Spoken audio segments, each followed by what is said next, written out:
Hello friends, welcome to Saumya maths classroom. I hope आप सब बहुत अच्छे होंगे। कल आपका हिंदी का पेपर तो हो चुका। आई होप आपका पेपर बहुत अच्छा हुआ होगा।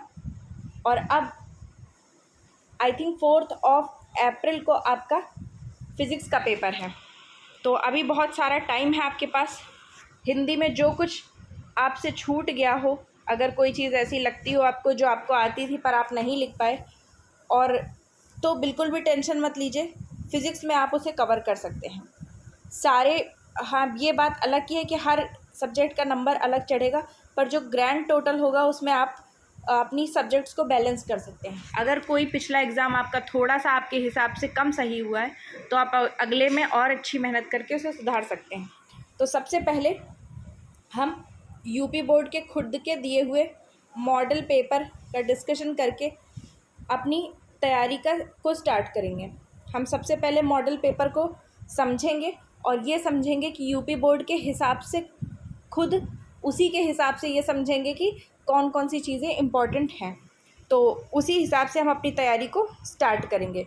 आप देख रहे हैं कि ये प्रतिदर्श प्रश्न पत्र है, यानी कि मॉडल पेपर है, और ये इसी बार का है और आपको इससे 70 नंबर गेन करने हैं। 3 घंटे 15 मिनट का आपके पास समय होगा। उसके बाद में इंस्ट्रक्शन जो दिए हैं इन्हें पढ़ना अनिवार्य है, यानी इनको ज़रूर अच्छे से पढ़िए, मस्ट रीड, और वो भी केयरफुली, ठीक है। यानी अच्छे से इन्हें पढ़िए और समझिए कि आपको किस चीज़ में कितने नंबर मिलने हैं, उसी हिसाब से आपकी स्ट्रैटेजी होनी चाहिए। जैसे कि आप देख रहे हैं कि आपके पास 5 खंड हैं, पहले में बहुविकल्पी हैं और सभी सब 1 अंक के हैं, दूसरे में लघुत्तरीय है और ये भी 1 अंक के हैं। तो कोशिश कीजिए कि ये आपके ज़रूर से ज़रूर अटेम्प्ट हो, लेकिन इन्हें आप लास्ट में रखिए, क्योंकि छोटा सा आंसर लिखने में या बहुविकल्पीय प्रश्न का छोटा सा उत्तर लिखने में आपको समय नहीं लगेगा। बाई चांस आपको देर भी हो रही है, अगर आपकी कॉपी जमा भी होने लगी तो लास्ट टाइम में आप सबमिट कर सकते हैं इनको करके। फिर लघु उत्तरीय फर्स्ट प्रकार के प्रश्न होंगे जो 2 नंबर के होंगे, लघु उत्तरीय सेकेंड प्रकार के होंगे जो 3 नंबर के होंगे। तो समझ लीजिए कि मॉडल पेपर के माध्यम से यूपी बोर्ड खुद आपको बता रहा है कि आपका पेपर ऐसा होगा, केवल और केवल क्वेश्चन ही चेंज होंगे। तो यहाँ से आपका आधा काम हो जाता है। आप अगर पेपर का पैटर्न अच्छे से समझ लेंगे तो आपका आधा काम तो ऐसे ही हो जाएगा। आपको वहाँ जा कर के ये नहीं देखना पड़ेगा कि हाँ मुझे कौन सी चीज़ पहले करनी है, कौन सी बाद में। अब फिर सबसे इम्पॉर्टेंट है ये विस्तृत उत्तरीय जो सीधा सीधा 5 नंबर के हैं। तो आपको ये ध्यान रखना है कि विस्तृत उत्तरीय कोई भी प्रश्न आपका नहीं छूटना चाहिए, वरना सीधा आपका 5 नंबर का नुकसान होगा। भले बहुविकल्पी के 1-2 छूट जाएं या आधे लघु उत्तरीय के 1-8 छूट जाएं, ठीक है, क्योंकि यहाँ से आपका सीधा 5 नंबर का नुकसान होगा और यहाँ से आपका केवल 1-1 नंबर के 1-2 नुकसान होंगे। तो इसलिए आपको इन पर सबसे ज़्यादा ध्यान देना है और कोशिश करनी है कि इन्हीं को सबसे पहले अटेम्प्ट करना है। फिर चलिए बढ़ते हैं आगे। अब हमारा खंड आ गया। यहाँ से हमें देखना है कि खंड आ से हमको कितने नंबर मिलेंगे। सबसे पहले अगर हम ये देखें तो हमारे पास कितने क्वेश्चन हैं, हमारे पास कुल है 6 क्वेश्चन। आप देख रहे हैं 1, 2, 3, 4, 5 और 6, यानी 6 नंबर का काम हमें यहाँ से हमें मिलना है। और इन 6 नंबर की खासियत ये है कि 6 प्रश्न में से अगर आपने 3 भी सही कर दिए तो सीधा 3 नंबर आपको मिल जाएंगे, ठीक है। और उसमें आपको ज़्यादा कुछ खास लिखना भी नहीं पड़ेगा। जबकि अगर 5 नंबर वाले प्रश्न में आप 3 नंबर पाना चाहें तो कम से कम आपको 6-7 लाइनें लिखनी पड़ेंगी, जबकि इनमें क्या है, इनमें आपको केवल 1-1 शब्द लिखना पड़ेगा। लेकिन स्टार्ट करते हैं ये समझना कि बहुविकल्पीय प्रश्नों में, फिज़िक्स में हमें किस तरह के क्वेश्चन देखने को मिल रहे हैं, यानी कि क्या क्या चीज़ें हैं जो यूपी बोर्ड ने खुद इम्पोर्टेंट बताई है। तो जैसे पहला आप क्वेश्चन देख रहे हैं, वैद्युत चुंबकीय विकिरण की तरंग दैर्ध्य। तो इसका मतलब है आपको सभी प्रकार की किरणें, उनके गुण और उनकी तरंग दैर्ध्य, वैसे गुण में ही तरंग दैर्ध्य भी आ जाएगी, ये चीज़ें आपको पता होनी चाहिए और इनका कंपैरिजन भी पता होना चाहिए, ठीक है। कंपैरिजन का मतलब कौन अधिक दूर तक चल सकती हैं, किनकी भेदन क्षमता ज़्यादा होती है, किनकी ऊर्जा कितनी ज़्यादा होती है, ये आपको याद करना है। ठीक है, तो यानी आपको अलग अलग ये तो पता होना चाहिए कि पराबैंगनी किरणों की परिभाषा क्या है, पराबैंगनी किरणों के गुण क्या हैं। ये तो आपसे एक एक नंबर वाले अति लघु उत्तरीय प्रश्नों में पूछा जा सकता है। इन्हीं में से किन्हीं 2 चीज़ों को मिला करके या 3 चीज़ों को मिला करके आपका 3 नंबर या 2 नंबर वाला प्रश्न बनाया जा सकता है। जैसे पराबैंगनी किरणों की परिभाषा एवं इनके गुण बताइए, या फिर तो ये 2 नंबर का क्वेश्चन हो जाएगा। अगर 3 नंबर का क्वेश्चन बनाना है तो वो इस तरह बता सकते हैं कि पराबैंगनी किरणों की परिभाषा, उनके गुण बताइए और साथ में एक्स किरणों के साथ उनका कंपैरिजन कीजिए। तो इस तरह से आपको कंपैरिजन भी याद होना चाहिए। ठीक है, तो ये तो बात हो गई इतनी आपको कि क्या तैयार करना है यहाँ पर। फिर अगले में देखिए, खुद यूपी बोर्ड ने कहा, अगले में कौन सा क्वेश्चन है, एक गतिमान कण का संवेग p है, द्रव्य तरंग की तरंग दैर्ध्य बताइए। तो यहाँ पर भी आपसे तरंग दैर्ध्य के बारे में ही पूछा गया है। ठीक है, तरंग दैर्ध्य के बारे में पूछा गया है। और ये किस चैप्टर से आ रहा है, ये जहाँ पे आपको तरंगों के बारे में पढ़ाया गया है, जहाँ पे आपको हाइगेंस का तरंग सिद्धांत और ये चीज़ें पढ़ाई गई हैं, वहाँ से आपके ये सूत्र बन रहे हैं। अब आप एक चीज़ ये भी ध्यान दे रहे हैं कि यहाँ पे तरंग दैर्ध्य की बात भी की गई है और साथ में ये जो चीज़ें दी हैं ये क्या है, ये सूत्र हैं। तो आपको सूत्र भी तैयार रखने हैं, क्योंकि सूत्र जो है वो 1 नंबर वाले क्वेश्चंस के लिए बहुत ही इम्पॉर्टेंट होते हैं। 1 नंबर वाले क्वेश्चन में अक्सर ही डायरेक्ट सूत्र पूछ लिए जाते हैं। फिर इसके बाद अगर हम तीसरा क्वेश्चन देखें तो नियम पे बात की जा रही है। किरचॉफ का प्रथम नियम किस संरक्षण पर आधारित है, यानी किरचॉफ के प्रथम नियम में किस चीज़ का संरक्षण होता है। ठीक है, तो आप जानते हैं कि आवेश का संरक्षण होता है। ठीक, अब आंसर इसका चाहे जो भी हो, लेकिन मेन चीज़ आपको क्या ध्यान रखनी है, यानी आपने एक तो देखा कि 1 नंबर वाले प्रश्न तैयार करने के लिए, चाहे वो अति लघु उत्तरीय हो चाहे वो बहुविकल्पीय हो, आपको किन चीज़ों को पढ़ना होगा, आपको पढ़ना होगा तरंगों की बात छोड़िए, सभी तरह की आपको परिभाषा याद होनी चाहिए। पहले तो जितनी छोटी परिभाषा हैं, जैसे प्रकाश के जितने भी परिभाषाएं हैं, प्रकाश का परावर्तन, अपवर्तन, ये सारी परिभाषाएं मैंने एक वीडियो में डाली हैं। तो आपको 1 नंबर वाले क्वेश्चंस के लिए आपको आनी चाहिए परिभाषाएं। अभी आपके पास बहुत सारा समय है, आप याद कर सकते हैं। उसके बाद आपको सूत्र याद होने चाहिए, खासकर जो छोटे छोटे सूत्र हैं। उसके बाद में नियम याद होने चाहिए, जैसे किरचॉफ का नियम क्या है, हाइगेंस का नियम क्या है। ठीक है, उसके अलावा हाइजेनबर्ग का नियम क्या है, इस तरह के सारे नियम आपको पता होने चाहिए। उसके बाद में कुछ छोटी छोटी चीज़ें, जैसे आप देख रहे हैं पीएन संधि डायोड के उत्क्रम संतृप्त धारा का कारण है। अब आपको इस तरह की चीज़ें कहाँ से मिलेंगी, जहाँ आप बड़ी बड़ी थ्योरीज़ पढ़ेंगे। जब आप देखते हैं कि पीएन संधि डायोड में जब आप उत्क्रम अभिनत और अग्र अभिनत की बात करते हैं, तो वहाँ पे आपको बताया जाता है कि इसमें अल्पसंख्यक आवेश के कारण धारा बहती है या बहुसंख्यक आवेश के कारण बहती है, या फिर जो एक्सेप्टर होते हैं यानी ग्राही होते हैं उनके कारण, या फिर जो देने वाले दाता आयन होते हैं उनके कारण। तो ये चीज़ें आपको बड़ी बड़ी परिभाषाओं में मिल जाएंगी, यानी इनको आपको अलग से याद नहीं करना। इसके लिए जब आप पीएन संधि डायोड को पढ़ रहे हो तो उसे ध्यान से पढ़ें, यानी किस डायोड में कौन सी धारा किस कारण बहती है। ठीक है, किस दिशा से किस दिशा में बहती है, ये भी चीज़ पूछी जाती है कि किस ओर बढ़ते हैं इलेक्ट्रॉन। ठीक है, तो इस तरह की चीज़ें देखिए, ये ऊपर के 2 क्वेश्चन डायरेक्ट तरंग दैर्ध्य से ही पूछ लिए गए और नीचे के दोनों पीएन संधि डायोड वाले चैप्टर से पी और एन टाइप से पूछ लिए गए। देखिए यहाँ संधि डायोड की बात की गई है, जबकि इस क्वेश्चन में पी टाइप एन टाइप में बहुसंख्यक वाहक होते हैं। यानी ये 2 प्रश्न एक तरह से एक ही से रिलेटेड हैं। एक में पूछ लिया गया कि बहुसंख्यक वाहक कौन होते हैं, इलेक्ट्रॉन होते हैं या फिर कोटर होते हैं, और दूसरे में ये पूछा गया है कि धारा किस वजह से बहती है। अब आपको ये भी ध्यान देना है कि यहाँ केवल धारा की बात नहीं की गई है, उत्क्रम धारा की बात की गई है। तो क्वेश्चन को सही अटेम्प्ट करने के सबसे बड़ी स्ट्रैटेजी ये है कि आप एक एक शब्द पर गौर करें। ठीक है, एक एक शब्द पर आप गौर करें कि उत्क्रम पूछा जा रहा है या अग्र पूछा जा रहा है या किस तरह से पूछा जा रहा है, दाएं से बाएं, ऊपर से नीचे, हर तरफ आपको ध्यान रखना है कि आपका क्वेश्चन आपसे क्या पूछ रहा है। फिर अगर हम अगला देखें तो लास्ट जो हमारा बहुविकल्पीय प्रश्न है वो ये है, मीटर सेतु की तार निम्न में से किस धातु की बनी होती है।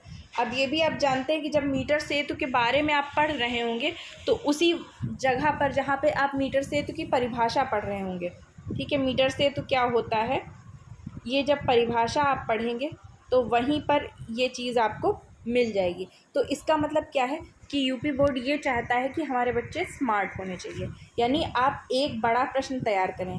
अगर 5 नंबर का एक प्रश्न तैयार करेंगे तो समझ लीजिए कि उसमें 2 नंबर की एक परिभाषा तैयार हो रही है, 3 नंबर की एक कार्यविधि तैयार हो रही है। फिर इस परिभाषा को भी हम 2 भागों में तोड़ सकते हैं। एक में हमें पूरी परिभाषा मिल रही है, यानी कि किसी चीज़ की पहचान, और दूसरा उसमें 1-1 नंबर का गुण। तो अगर आपसे 1 नंबर में किसी चीज़ की परिभाषा पूछ ली जाए तो भी आप इस 5 नंबर वाले क्वेश्चन को तैयार करके दे सकते हैं। अगर गुण पूछ लिया जाएगा तो भी आप इसी से दे सकते हैं। अगर यहाँ पे किसी चीज़ की कार्यविधि या सिद्धांत पूछ लिया जाएगा तो भी आपको इस 5 नंबर वाले क्वेश्चन में उसका आंसर मिल सकता है। तो इसलिए बड़े प्रश्नों को कायदे से पढ़ें, और बड़े प्रश्नों को पढ़ते वक्त केवल बड़ी बड़ी चीज़ों पर नहीं, छोटी चीज़ों पर ध्यान दें। उनसे आपको छोटे जो क्वेश्चन हैं वो आराम से आपके सॉल्व हो जाएंगे। अब हम अपने खंड बा पे आते हैं, यानी पहले हमने सॉल्व कर लिया जो हमारे बहुविकल्पी प्रश्न थे। अब बारी आई हमारे अति लघु उत्तरीय प्रश्नों की। अब यहाँ पे भी आप देख रहे हैं कि पहले ही क्वेश्चन में न्यूनतम तरंग दैर्ध्य की बात की जा रही है, यानी एक जगह पे आपने देखा कि तरंग दैर्ध्य किनकी पूछी गई थी, किरणों की, सॉरी, अब यहाँ पे पूछी गई है श्रेणी की, ठीक है। आप जानते हैं जो लाइमन श्रेणी, बामर श्रेणी ये होती हैं, इनका आपको इनकी तरंग दैर्ध्य यहाँ पे बतानी है। तो यहाँ पे भी आपको ये चीज़ तैयार करनी है।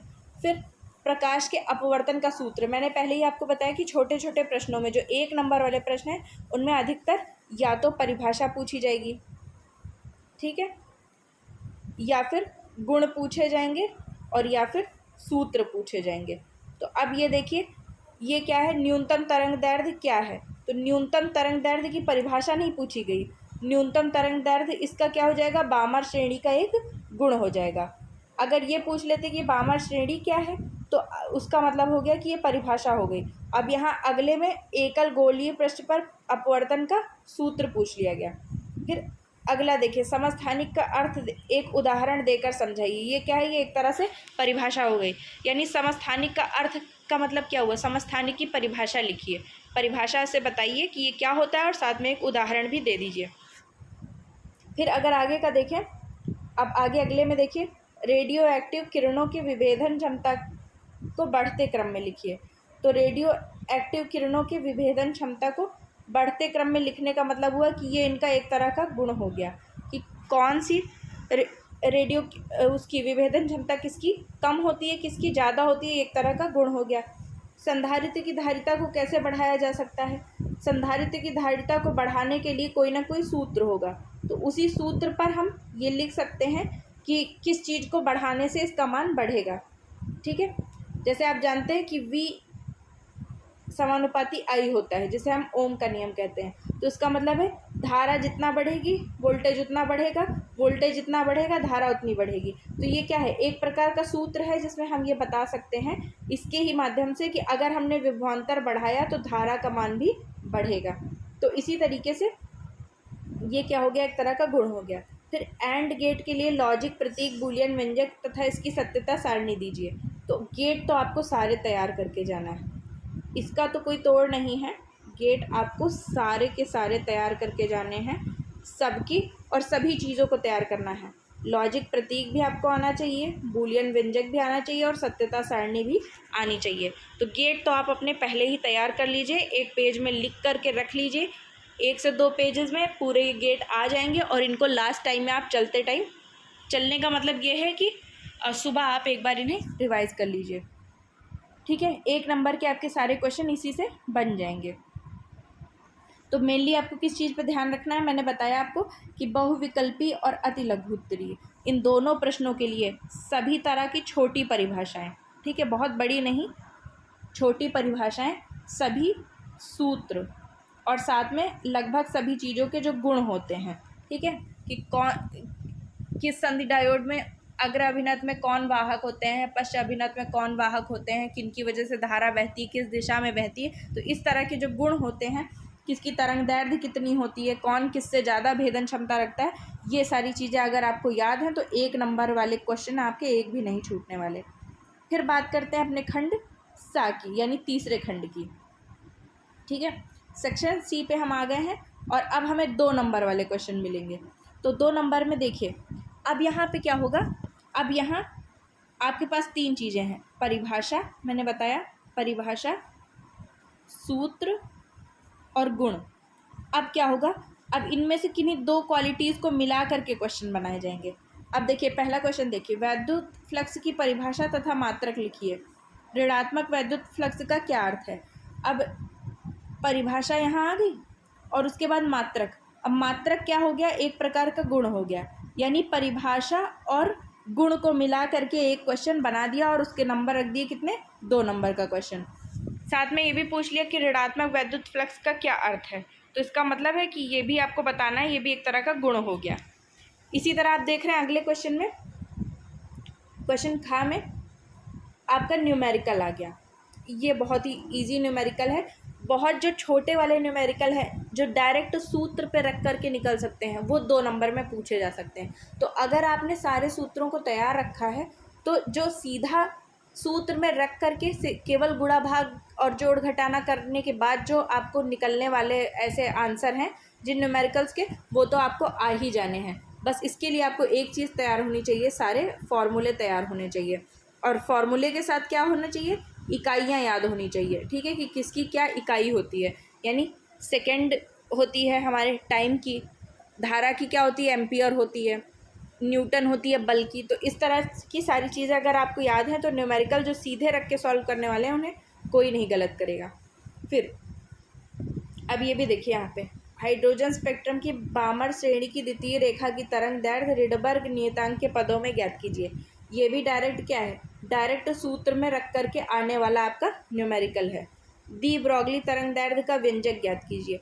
तो इसमें आपको डायरेक्ट क्या है, दी ब्रॉगली तरंग दैर्घ्य का जो व्यंजक है उसे ज्ञात कैसे करना है, यानी कि इसको क्या करना है, निगमन करना है, इसका डेरिवेशन करना है। तो डेरिवेशन छोटे छोटे वाले, ये बहुत छोटा सा डेरिवेशन करके आपको 2 नंबर मिल जाएंगे। तो यानी इसमें आपको क्या याद करना है, एक तो आपने 1 नंबर के लिए जो परिभाषा और सूत्र याद किए हैं उन्हीं से काम चल जाएगा। परिभाषा और गुण को मिला करके एक कोई आप आंसर लिख सकते हैं, या फिर परिभाषा और सूत्र को मिला करके कोई एक आंसर लिख के आप 2 नंबर बना सकते हैं। अब हम अपने अगले खंड पे चलते हैं, खंड द, यानी कि हमारा चौथा सेक्शन है ये खंड द। इसमें देखिए क्या चीज़ पूछी गई है,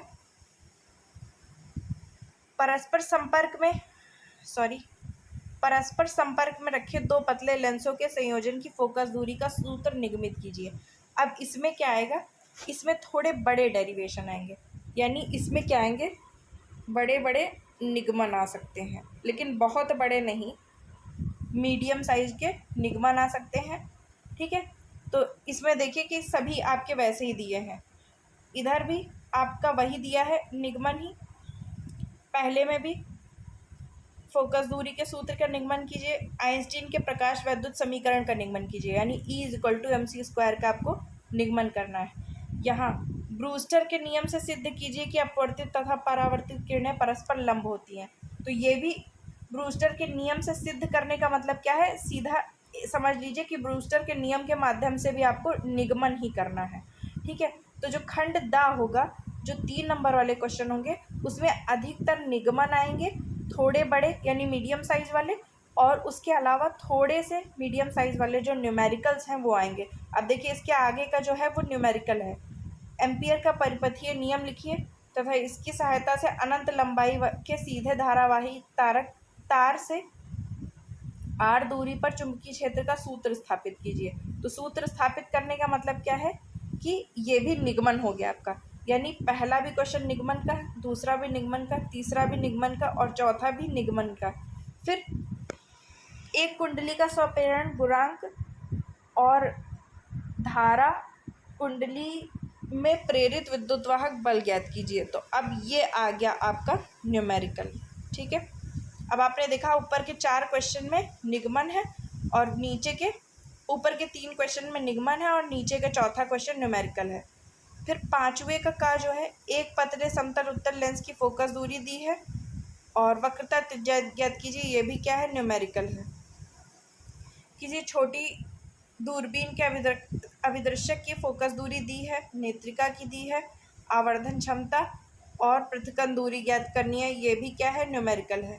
तो यानी ऊपर से आपने 5 क्वेश्चन में 3 लगातार न्यूमेरिकल देखे, सॉरी निगमन देखे और चौथा न्यूमेरिकल देखा। फिर 5वें नंबर में ऊपर 2 न्यूमेरिकल है। फिर यहाँ पे देखिए एलईडी क्या है, परिपथ बनाकर इसमें वीआई अभिलाक्षणिक को प्रदर्शित कीजिए। अब ये क्या है, एलईडी क्या है, ये हो गई परिभाषा, और वीआई अभिलाक्षणिक, अभिलाक्षणिक का मतलब ही गुण होता है, यानी इनके गुणधर्म को बताना है।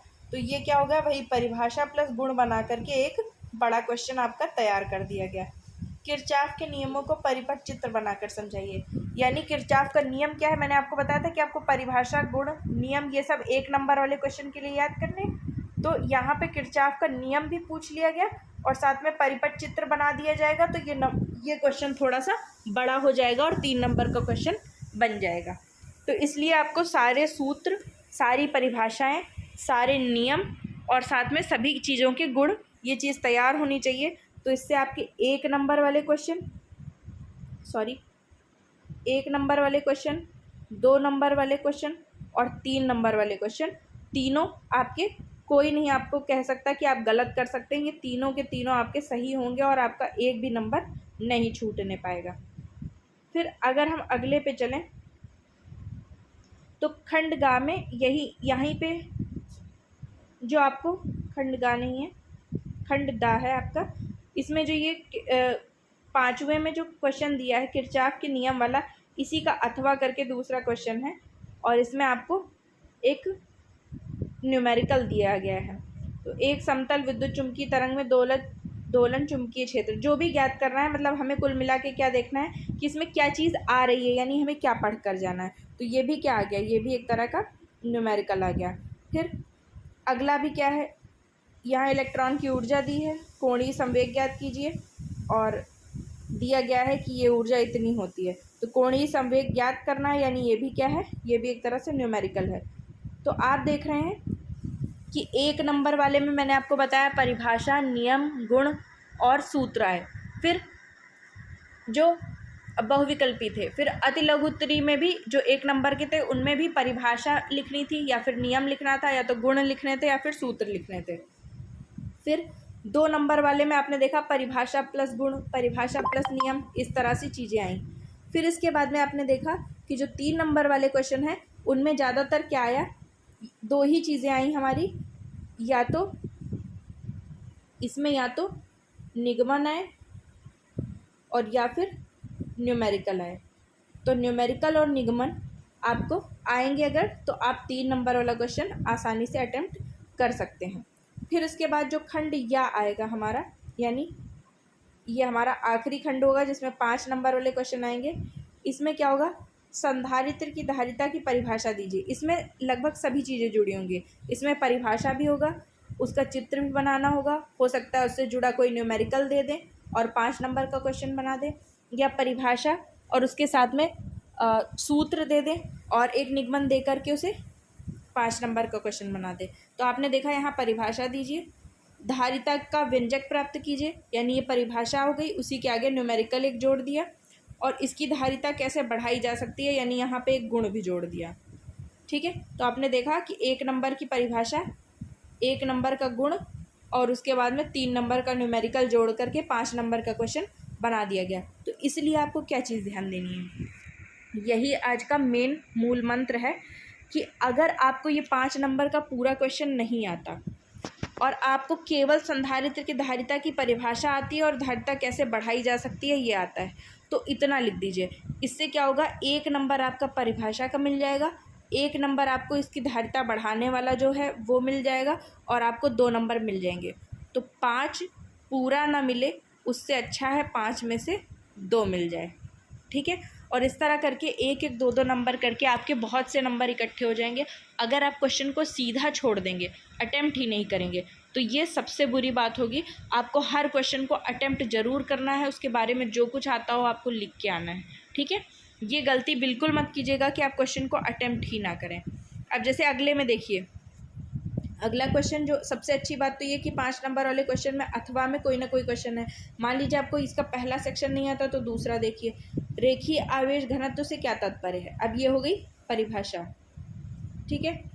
गॉस की प्रमेय की सहायता से एक समान रूप से आवेशित अनंत लंबाई के सीधे तार के निकट वैद्युत क्षेत्र की तीव्रता के लिए व्यंजक प्राप्त कीजिए। ये हो गया न्यूमेरिकल। अब आपने देखा कि आवेश की परिभाषा 2 नंबर की और ये न्यूमेरिकल 3 नंबर का, और मिला करके आपको 5 नंबर का एक क्वेश्चन बना दिया गया। अब आपको मान लीजिए गॉस की प्रमेय से केवल वैद्युत क्षेत्र की तीव्रता के लिए व्यंजक प्राप्त करना आता है तो भी आपको 3 नंबर मिल जाएंगे, भले आपको रेखीय आवेश के घनत्व की परिभाषा ना आती हो, ठीक है। तो इस तरह करके आपको नंबर खींचने हैं।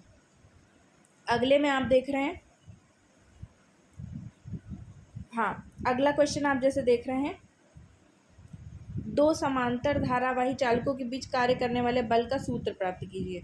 अब ये सीधा एक क्वेश्चन है। अगर ये आपको नहीं आता तो आप इसके बारे में कुछ खास नहीं कर सकते, भले आप इनके बारे में थोड़ा सा चित्र बना के, अगर आपको पूरा निगमन नहीं आता, आधा आता है, तो आप उतना करके कुछ नंबर प्राप्त कर सकते हैं। लेकिन अगर आप अगला देखें, LCR संयोजन के लिए श्रेणी क्रम अनुनादी परिपथ बनाइए। पहला तो अगर आपको परिपथ बनाना आता है तो 1 नंबर यहीं से मिल गया। फिर इस परिपथ के लिए अनुनादी आवृत्ति का सूत्र ज्ञात कीजिए, 2 नंबर यहाँ से मिल जाएंगे। और अनुनादी आवृत्ति प्रतिरोध पर कैसे निर्भर करती है, अगर ये भी आता है तो 1 नंबर यहाँ से मिल जाएगा, या ये समझ लीजिए यहाँ से 2 नंबर मिल जाएंगे। तो भले आपको ये वाला हिस्सा ना आता हो कि प्रतिरोध पर अनुनादी आवृत्ति कैसे निर्भर करती है, लेकिन अगर अनुनादी परिपथ आपने बना दिया और अनुनादी आवृत्ति का सूत्र लिख दिया तो यहाँ से भी आपके 3 नंबर 5 में से बन जाएंगे, जो आपके लिए बहुत ही सपोर्टिव हो जाएंगे। तो इसलिए किसी भी क्वेश्चन को पूरा एकदम से छोड़ने से बचिए, भले उसे आधा ही अटेम्प्ट कीजिए पर अटेम्प्ट ज़रूर कीजिए। अब मैं आपको एक और तरीका बता दूं कि अगर आपको अनुनादी आवृत्ति का सूत्र आता है तो ये तो असंभव है कि आपको ये चीज़ नहीं आती, अगर आपके पास कॉमन सेंस है। क्यों? अनुनादी आवृत्ति के सूत्र में कहीं ना कहीं आर जरूर आएगा। अब आपको आर ये देखना है कि ये बटे के ऊपर लिखा है या बटे के नीचे लिखा है। अगर बटे के ऊपर लिखा है तो अनुनादी आवृत्ति इससे डायरेक्टली प्रोपोर्शनल है, यानी कि समानुपाती है, यानी प्रतिरोध बढ़ने पर बढ़ेगी। अगर बटे के नीचे लिखा है तो इसका मतलब है कि ये व्युत्क्रमानुपाती, यानी इसके बढ़ने पर वो क्या होगी, घटेगी। तो बस अगर आपने सूत्र को निगमित कर लिया तो फिर तो कोई दिक्कत ही नहीं है, फिर तो आप अपने आप बना करके भी लिख सकते हैं कि चूँकि अनुनादी आवृत्ति प्रतिरोध के व्युत्क्रमानुपाती होती है, अतः प्रतिरोध बढ़ने पर अनुनादी आवृत्ति घटती है। बस इतना लिखने से आपको 2 नंबर मिल जाएंगे। तो यहाँ जहाँ पे आपको केवल 1 नंबर की ये परिपथ आ रहा था, दूसरे में आपको सूत्र निगमन करना आ रहा था 2 नंबर में, वहाँ आपने इसी 2 नंबर से ये 2 नंबर अपने और बना लिए। तो इस तरह की एक वीडियो मैं आपके लिए अलग से बना दूंगी, जिसमें आपको मैं ये समझा दूंगी कि किस तरह से आप नंबर अपने खींच सकते हैं एग्जामिनर से, ठीक है। अगले में भी देखिए 2 ही 3 क्वेश्चन बचे हैं, उनको एक बार जल्दी से हम डिस्कस कर लेते हैं। जैसे आप देख रहे हैं, अगला जो हमारा क्वेश्चन है, यंग के प्रयोग में फ्रिंजों की चौड़ाई ज्ञात करनी है। तो यानी ये हो गया न्यूमेरिकल, और इसमें एक ही चीज़ ज्ञात करनी है। आप देख रहे हैं कि पूरा यहाँ पे सब कुछ चीज़ें दी हुई हैं और इनको प्रयोग करके आपको केवल फ्रिंज की चौड़ाई ज्ञात करनी है। तो अगर आपको पूरा ये नहीं आता होगा तो आपसे ये क्वेश्चन नहीं हो पाएगा। लेकिन ये वाला वही क्वेश्चन देखिए, क्वेश्चन नंबर 9, NPN ट्रांजिस्टर में वैद्युत चालन की क्रिया को समझाइए। एक तो आपको क्रिया समझा देनी है, इसमें आधार पतला क्यों होता है, PNP ट्रांजिस्टर की तुलना में अधिक उपयोगी क्यों है।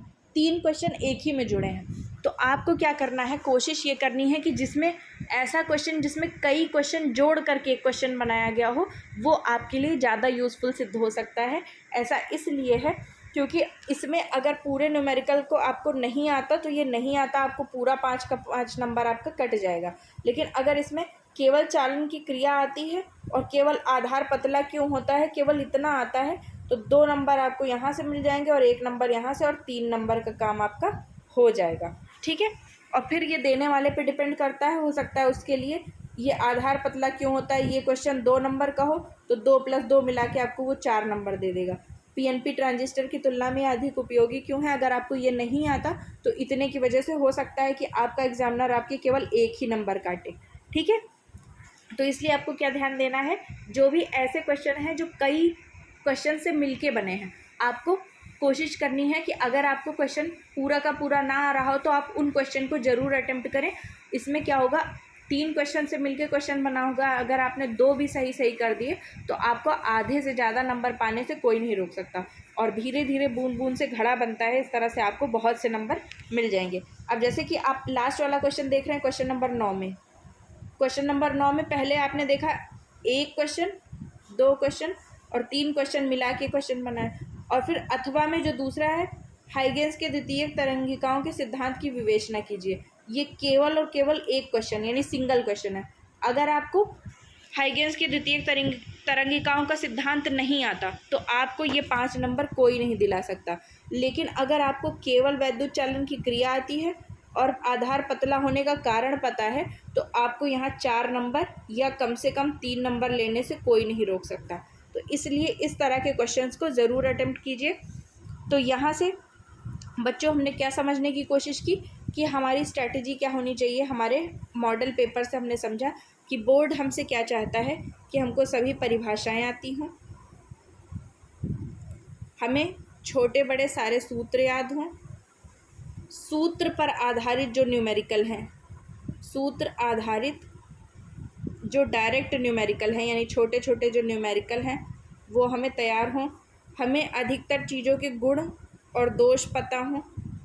ठीक है, और हमें कंपैरिजन पता हो। कंपैरिजन जैसे आपने देखा कि अभी यहीं पे पूछा गया कि पीएनपी ट्रांजिस्टर की तुलना में एनपीएन ट्रांजिस्टर क्यों ज़्यादा अच्छा होता है। तो अगर इतनी चीज़ें आपको आती होंगी तो आपको अच्छे नंबर लाने से कोई भी नहीं रोक सकता, क्योंकि आप क्या कर सकते हैं, आप कई क्वेश्चंस को मिला करके बड़े क्वेश्चन बना सकते हैं और उन्हें बड़े क्वेश्चन से छोटी छोटी चीज़ों को, परिभाषाओं को अलग करके आप छोटे छोटे नंबर यानी कम नंबर वाले क्वेश्चन भी अटेम्प्ट कर सकते हैं। तो आज के लिए इतना ही। अगर आपको ये क्लास पसंद आई हो तो इसे ज़्यादा से ज़्यादा लाइक करें, चैनल को सब्सक्राइब करें और वीडियो को ज़्यादा से ज़्यादा शेयर करें। इसके बाद में मैं एक क्लास आपके लिए लेके आऊँगी जिसमें मैं आपको बताऊँगी कि अगर आपको कोई चीज़ नहीं आ रही है अपने पेपर में तो तब भी आप कैसे क्वेश्चन को अटेम्प्ट कर सकते हैं। तो आज के लिए इतना ही। और आप कमेंट सेक्शन में लिख के बता सकते हैं कि आपको और किस तरह की वीडियो चाहिए। मैंने अपने हिसाब से बेस्ट देने की कोशिश की है और कोशिश की है कि ये वीडियो आपके लिए यूज़फुल रहे। Thank you.